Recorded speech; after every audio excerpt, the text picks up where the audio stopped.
এসে দেখি বাসায় কারেন্ট নাই, বেবির গরম লাগে গরম লাগে গরম লাগে। দেখে মনে হচ্ছে যে তোমার গরম লাগছে, বুঝছো? তোমার হচ্ছে ওইটার প্রয়োজন, যেটা তোমার লাগছে এটা আমি বুঝতে পারতেছি। এটা মনে করে যে এটা লাগলে মনে করে যে এটা তো সমস্যা নাই, এটা তো জনি সিং ভাইয়ের কথা মনে করে ঘুমাইও, তাহলে সকালে ওইটা বুঝতে পারবা যে কোনটা লাগছিল।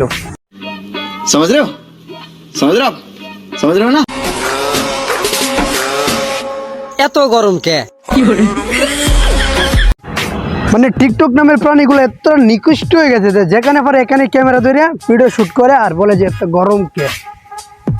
সাথে একটা বেড়ি মানুষ লিয়ে বলো যে এত গরম কে। গরমের কাম করলে গরম লাগবো না? গজব বেইজ্জতি है।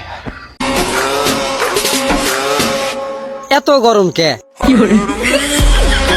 ঠিক আছে, সবকিছুতেই ভালো লাগে, সবকিছুই স্বাদ লাগে, সবকিছু খাইতে ভালো লাগে।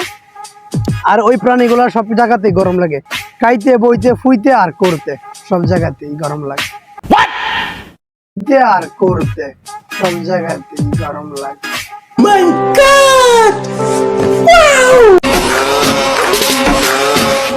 সেই গরম। সব গরম আর সব স্বাদ মনে হয় টিকটকে চলে গেছে। ওদের কাছে সবকিছুই গরম লাগে, সবকিছুই স্বাদ লাগে।